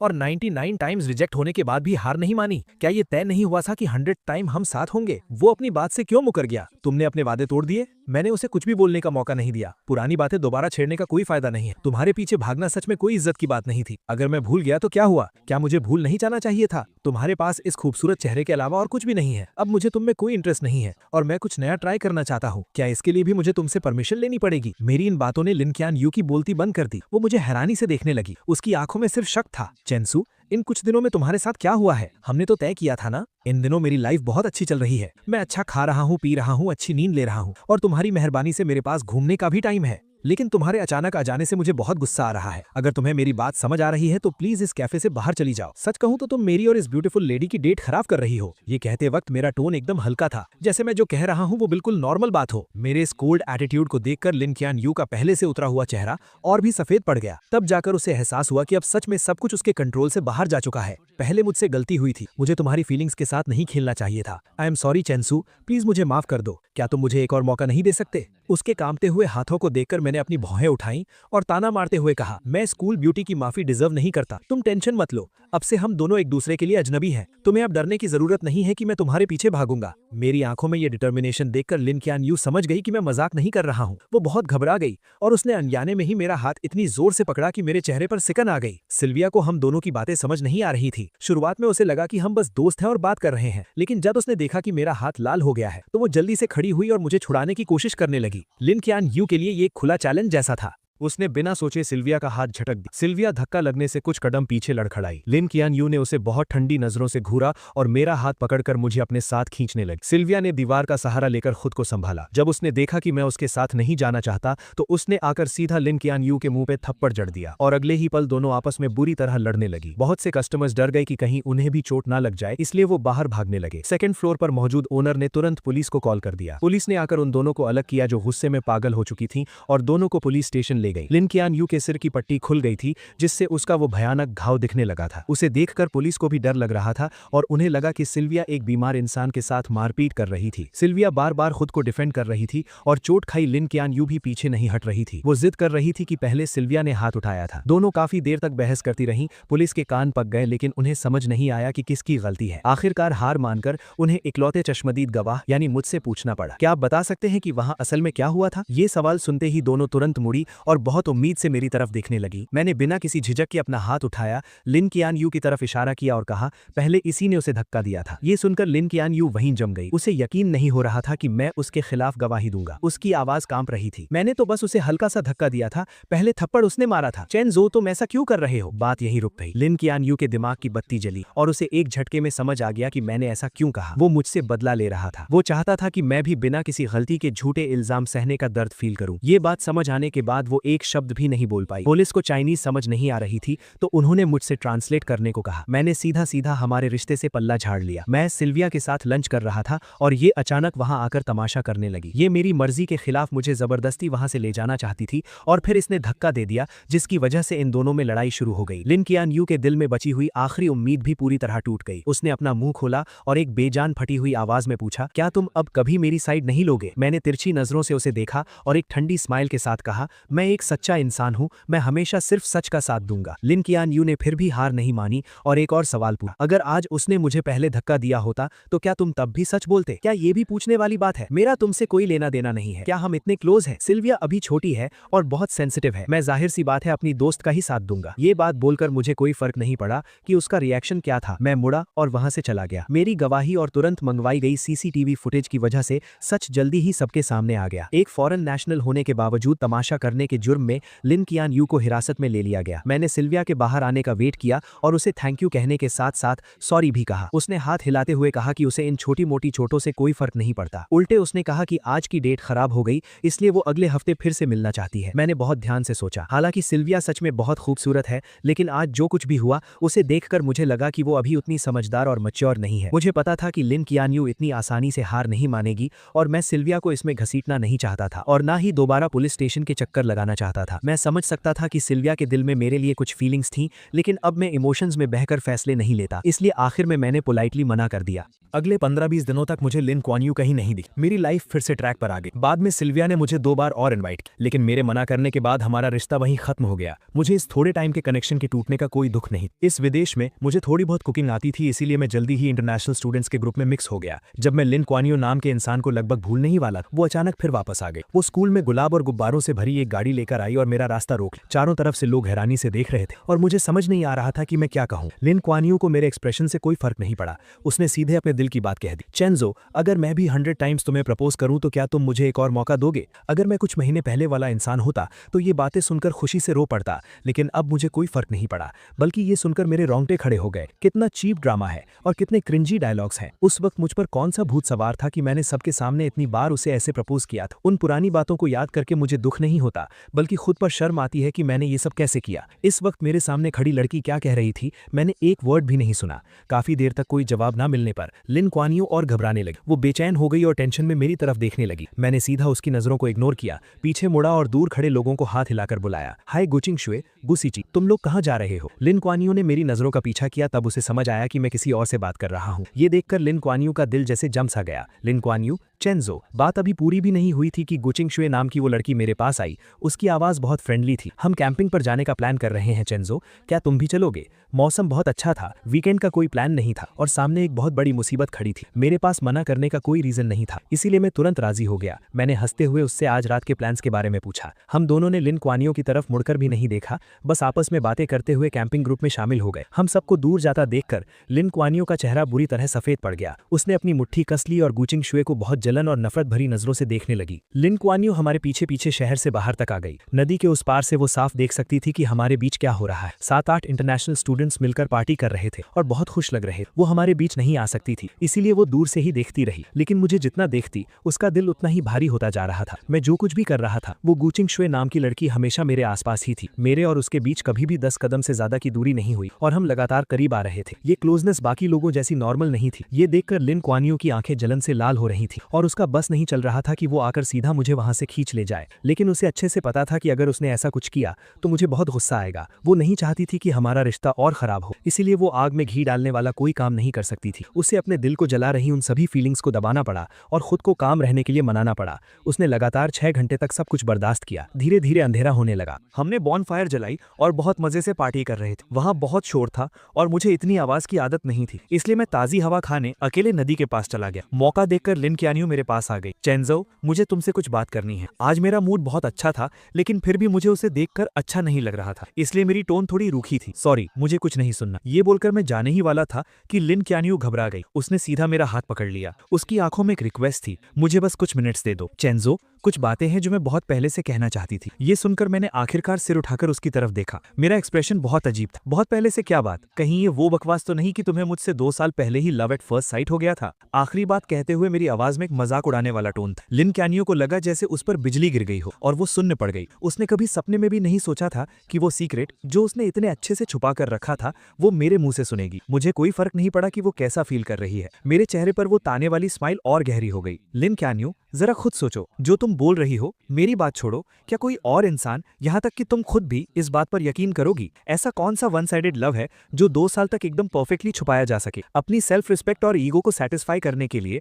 अपने क्रश का प्रपोजल 99 टाइम्स सबके सामने कौन रिजेक्ट करता है? और हर मुश्किल और परेशानी के वक्त अपने पसंद के इंसान को बार बार दुश्मनों की साइड में कौन खड़ा करता है? क्या ये प्यार है? मुझे तो लगता है कि ये बहुत गहरी नफरत है। मेरे ये ताने सुनकर लिन क्यानियो का दिमाग सुन्न हो गया। उसने इन सब बातों को डिनाई करने की पूरी कोशिश की, लेकिन आखिर में वो खुद को डिफेंड करने के लिए एक वर्ड नहीं बोल पाया। उसके मुंह से बस कुछ बेजान शब्द निकले, नहीं चेंजो, मैं सच में तुम्हें पसंद करती हूँ। मेरे आसपास के सब लोग ये बात जानते हैं। वो सब मेरे लिए गवाही दे सकते हैं। जब मुझे ही ये बात नहीं पता थी तो तुम किसे पसंद करती हो इससे मुझे क्या फर्क पड़ता है? वैसे भी मेरे पर्सपेक्टिव से तुमने शुरू से लेकर आखिर तक सिर्फ जो यानशु को ही पसंद किया है। तुम उसी के पास जाओ और उसे अपने सच्चे प्यार के बारे में बताओ। अपने दिल की बातें उससे शेयर करो। तुम दोनों एक साथ बहुत अच्छे लगते हो और सच कहूं तो शुरू से लेकर आखिर तक तुम लोगों ने मुझे बहुत डिस्गस्टेड फील कराया है। मेरे चेहरे पर वो साफ दिखने वाली नफरत लिन क्यानियो के बर्दाश्त के बाहर थी। उसकी बॉडी लगातार कांप रही थी, लेकिन फिर भी उसने मेरा हाथ नहीं छोड़ा। वो जिद में अड़ी थी कि वो मुझे जाने नहीं देगी। मेरे पास उसके साथ बहस करने का पेशेंस नहीं था। मैंने सीधा अपना हाथ खींचा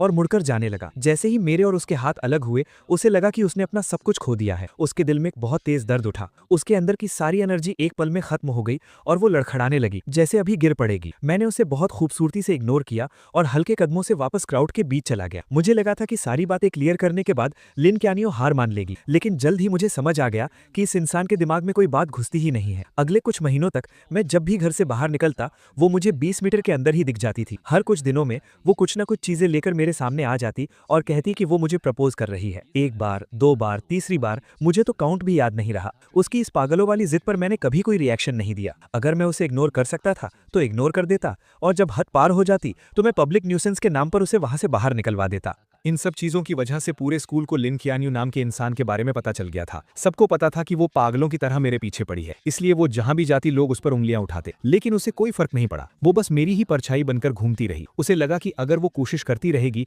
तो एक दिन वो मेरा दिल जीत लेगी, लेकिन रियलिटी उसकी सोच से बहुत अलग था। मैं उसके किसी भी एक्शन से इंप्रेस नहीं हुआ, बल्कि मैंने उसके सामने दूसरी लड़कियों के प्रपोजल भी एक्सेप्ट कर ली। लिन क्यानियो के पास सिर्फ बेबस होकर मुझे आसपास की लड़कियों के करीब जाते देखने के अलावा और कोई ऑप्शन नहीं। धीरे धीरे लिन क्यानियो को मुझे हमेशा लड़कियों से घिरे देखने की आदत पड़ने लगी। उसे मानना ही पड़ा कि मैंने सही कहा था। मैं कभी भी उसकी प्रॉपर्टी नहीं था। बार बार रिजेक्ट होने के बाद वो एकदम सुन्न पड़ चुकी। मैं कितनी भी कड़वी बात कह दूं या उसे कैसी भी नफरत भरी नजर से देखूं, उसे अब दर्द फील होना बंद हो गया। वो गिनती करती रही 1 से लेकर 50 तक। सर्दियां बीत गईं, स्प्रिंग आ गया और फिर अर्ली समर आ गया। उसे लगा कि दिन ऐसे ही शांति से कटते रहेंगे, 50 से 100 तक और शायद 101वीं बार भी। लिन क्यानियो ने कभी हार मानने का नहीं सोचा। जब उसे लगने लगा था कि वो सब कुछ नॉर्मल तरीके से हैंडल कर सकती है, मैं एक लड़की का हाथ पकड़े उसके सामने आ गया। मैंने हंसते हुए आसपास के लोगों को बताया कि ये मेरी गर्लफ्रेंड है। उस पर लिन क्यानियो को लगा जैसे आसमान टूटकर उसके सर पर गिर गया हो। उसने अपना सारा कंट्रोल खो दिया और सच जानने के लिए वो सीधा मेरे पास भागकर आने लगी। लेकिन वो मेरे पास पहुंच पाती उससे पहले ही पेट्रोलिंग कर रहे सिक्योरिटी गार्ड्स ने उसे रोक लिया। लोगों की उस दीवार के पीछे से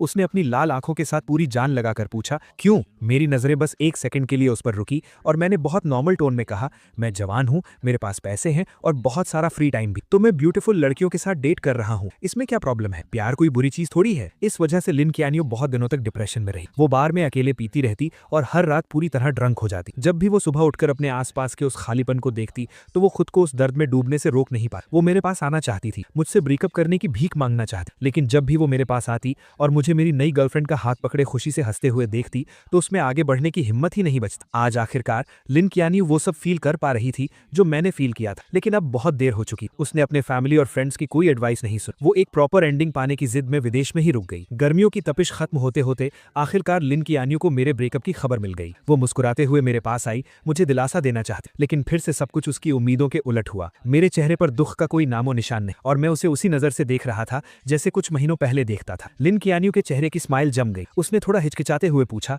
क्या क्या तुम्हें कोई तकलीफ हुई है? मैंने एक बहुत पोलाइट स्माइल दी। हमने म्यूचुअली ब्रेकअप किया है, हम दोनों की मर्जी, इसमें क्या तकलीफ है? ये सुनकर लिन कियानियो का दिल थोड़ा शांत हुआ, लेकिन अगले ही सेकंड मेरी बात ने उसे चौंका दिया। और वैसे भी अगर मुझे कोई तकलीफ हुई भी होती तो वो उन 2 सालों की तकलीफ के सामने कुछ भी नहीं है। क्या तुमने वो सब खुद अपनी आंखों से नहीं देखा था? तो फिर यहाँ मगरमच्छ के आंसू बहाकर फेक सिंपैथी क्यों दिखा रही? मेरी आखिरी बातों ने लिन कियानियो को बेचैन कर दिया। वो खुद को एक्सप्लेन करना चाहती थी, लेकिन मैंने उसे कोई मौका नहीं। मैं उन पुरानी बातों को एक्सप्लेन कर सकती। शेंजू बस करो, अब मुझे ये सब सुनकर इरिटेशन हो रही है। लिन कियानियो, मेरे सामने एक्टिंग करना बंद करो, ओके? अब मुझे तुम्हारी एक्टिंग देखने में कोई इंटरेस्ट नहीं। अगर तुम्हें अटेंशन चाहिए तो वापस चाइना जाओ और जोयांशु और अपनी उन सहेलियों को ढूंढो, ठीक है? वो लोग खुशी खुशी तुम्हें सर आंखों पर बिठाएंगे। शोर मत करो। मेरी इन बातों से लिन कियानियो का चेहरा शर्म से लाल हो गया। मैंने उसे धक्का देकर साइड किया और सीधा टीचिंग बिल्डिंग की तरफ चला गया। किंग ने आसपास के सब लोगों को मेरे नाम के लिए करेक्ट कर दिया था। अब सब मुझे मेरे इंग्लिश नाम से बुलाते थे। बहुत कम लोगों को पता था कि मैं ही वो लू चेंशु हूं जिसे प्रपोज किया जा रहा है। इस पॉइंट तक आते आते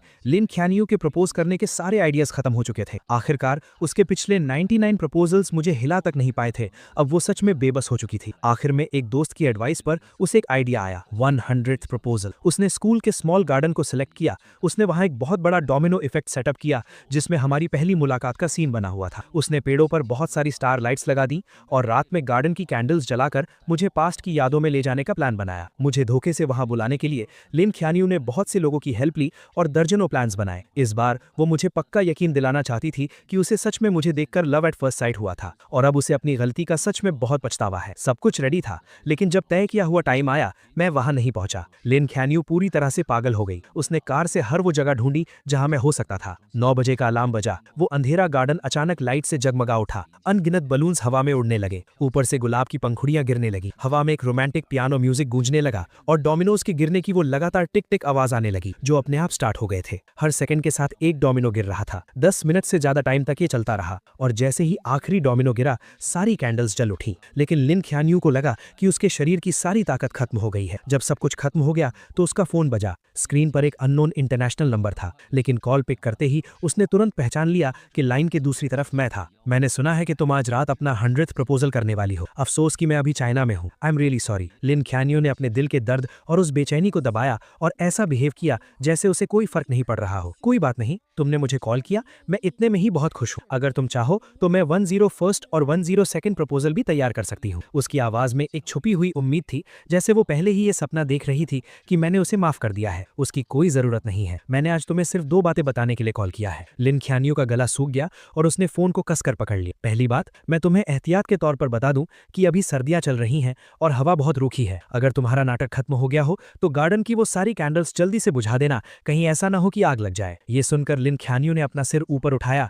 और देखा कि एक सूखा पत्ता धीरे धीरे नीचे गिर रहा है। दूसरी बात, मैं तुम्हें गुड न्यूज देना चाहता था। मैं फिर से रिलेशनशिप में हूँ और ये गर्लफ्रेंड मेरी पिछली गर्लफ्रेंड से भी ज्यादा खूबसूरत है। तुम्हारे प्रपोजल्स 100th टाइम पर ही रुक सकते हैं। मेरी इन कुछ नॉर्मल सी बातों ने लिन कियानियो के दिमाग में अनगिनत गूंज पैदा कर दी। एक ही पल में उसे लगा जैसे उस पर किसी ने जादू कर दिया हो। उसके माथे पर एक बहुत तेज चुभने वाला दर्द होने लगा। उस भयानक दर्द में उसके शरीर में कोई जान नहीं बची। उसका फोन धड़ाम से नीचे गिरा और सीधा एक कैंडल स्टैंड पर जा लगा। कुछ ही सेकंड्स में गार्डन में बहुत तेज आग फैल गई, लेकिन उसने वहां से भागने या मदद के लिए चिल्लाने की कोई कोशिश नहीं की। वो एक मूर्ति की तरह वहीं खड़ी रही और उस गार्डन का एक हिस्सा बन गई। पूरी रात बीत गई। गार्डन के सारे पेड़ जलकर राख हो गए। शुक्र है कि किसी की जान नहीं गई। फायर फाइटर्स टाइम पर पहुंच गए और उन्होंने धुएं से बेहोश होने वाली लिन कियानियो को बचा लिया। हालांकि किस्मत से उसकी जान बच गई थी, लेकिन इस आग की घटना से चिंगडा स्कूल एडमिनिस्ट्रेशन बहुत गुस्से में था। उन्होंने स्ट्रिक्ट एटीट्यूड के साथ कहा कि वो इसके लिए जिम्मेदार इंसान को नहीं छोड़ेंगे। प्राइम सस्पेक्ट होने के नाते पुलिस ने लिन कियानियो को अरेस्ट कर लिया। जब लिन फैमिली को यह खबर मिली तो वो बहुत परेशान हो गए। उन्होंने उसे बचाने के लिए अपने सारे कनेक्शंस का इस्तेमाल किया, लेकिन क्योंकि ये एक इंटरनेशनल केस था,